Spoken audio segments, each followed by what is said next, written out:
اور ادب سے دیکھتا ہے. اگر اس کا والد جو ہے اگر آگے سے وہ مسکرا جائے تو ایک مقبول حج کا ثواب ملتا ہے. اتنا بڑا انعام مل گیا. تو پھر حدیث میں یہ حضور نے فرما دیا جسے یہ رمضان بھی ملے اس کے والدین بھی اسے میسر آئیں اور نبی رحمت کا تذکرہ ہو وہ ذکر کرے تو پھر اسے انعام کیا ہے, اسے کتنا انعام ملتا ہے. ہماری سوچ سے بھی بڑا ہے. دعا کریں ہمیں یہ انعام ملتے رہے اور نبی رحمت سے ہماری وفا قائم رہے. اور وفا اسی کو ملے گی جو حضور کے غلاموں کے ساتھ, جو اولیاء کاملین ہیں ان کے ساتھ تعلق ہوگا. یہ ہائیلی پیوریفائڈ پرسنالٹیز ہیں, انہیں دنیا کی بھی پرواہ نہیں ہوتی. میں تو حضرت آقا علیہ وسلم کی اس بات کو سلام کرتا ہوں. آپ فرماتے ہیں کہ صوفی ہوتا ہی وہ ہے جسے دیکھا جائے اور جس کا اندر بھی پاک ہو جس کا باہر بھی پاک ہو. وہ اس میں یکسانیت ہو, اس کے فعل میں, اس کے عمل میں, اس کے ارادے میں ایک یکسانیت ہو. یہ نہیں کہ دنیا کو دکھانے کے لیے بڑی پرہیزگاری کرے اور اپنی خلوتوں میں جو ہے وہ بھیڑیے کی طرح ہو. وہ صوفی نہیں ہوتا. صوفی وہی ہوتا ہے جو خلوت میں بھی ہو اور جو جنت بھی ایک ہی نظر آتا ہے. اس کی برکات بھی ایک ہوتی ہیں اور یہ جلوے پھر اسی کو ملتے ہیں. حضرت رابعہ بصریہ کو کیا انعام ملا تھا؟ یہ ذکر کے جلووں کے صدقے سے انعام ملا.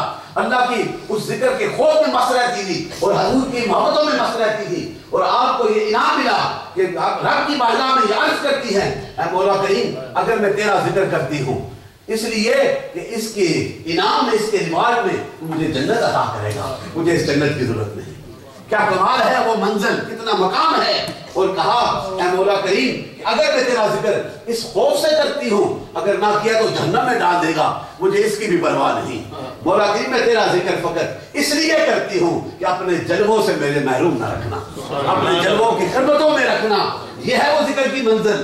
اور جو اس منزل میں ہوتا ہے, اور حدیث بات میں آتا ہے, سیدنا عبداللہ ابن عباس سے یہ حدیث روایت ہے, یہ ذکر کرنے والوں, حضور پہ درود پڑھنے والے, حضور سے پیار کرنے والے, حضور کی اداؤں کو اپنے سینے میں بسانے والے, حضور کے ذکر میں مست رہنے والے, انہیں یہ انعام ملتا ہے. یہ بھی حدیث جو ہے سیدنا عبداللہ ابن عباس سے روایت حدیث کہ کہا کہ 3 کوالٹیز ہوتی ہیں صوفی کے مقام کو, جو ذاکرین ہوتے ہیں, جو ذکر کی منزلوں میں مست رہتے ہیں, انہیں یہ 3 منزلیں ملتی ہیں. یا ایک تو یہ کہ جب اہل ذکر کے پاس جاؤ, جو صوفیاء ہیں, جو اولیاء ہیں, ان کے پاس بیٹھو, ان کی طرف نگاہ کرو تو خدا یاد آ جائے, اس کے جلوے یاد آ جائے. اور دوسرا عمل یہ ہے کہ ان کی گفتگو سنو, ان کی مجلس میں بیٹھ کر وہ دنیا کی باتیں نہیں کرتے بلکہ ان کی گفتگو سنو تو تمہیں اپنے دین کے علم میں اضافہ ہو جائے. اور تیسری بات صوفی کے حوالے سے بتا دی کہ وہ کہ ان کا عمل دیکھو تو تمہیں آخرت یاد آ جائے. تو یہی وہ صوفی کا کمال ہے, یہی وہ کیٹیگریز ہیں, یہی وہ جو ہے کوالٹیز آف دا پریئر صوفی, یہی ہے جو اس پہ پریکٹس کرتا ہے اور جس کی طرف نگاہ کرتا ہے اس کے انقلاب پیدا ہو جاتے ہیں. حضور بابا جی قاسم مولوی رحمۃ اللہ تعالیٰ علیہ, جن کی نسبت سے یہ مرکز قائم ہے اور جس کی سرپرستی حضرت پیر جہانزیب بادشاہ صاحب اور یہاں کے مینجمنٹ والے حاجی برادران, حاجی صاحب پیر صاحب فرماتے ہوتے ہیں اور دیگر ساتھی وہ خدمت میں مصروف ہیں, میں انہیں سلام پیش کرتا ہوں کہ حضور بابا جی قاسم مولوی رحمۃ اللہ تعالیٰ علیہ, he spent 80 years at one place, he never moved and he recited zikr and he was on the 3rd degree of the zikr by the seekers, کہ ان کے روح میں بھی اللہ کا ذکر سمایا ہوا. یہ فیض تھا.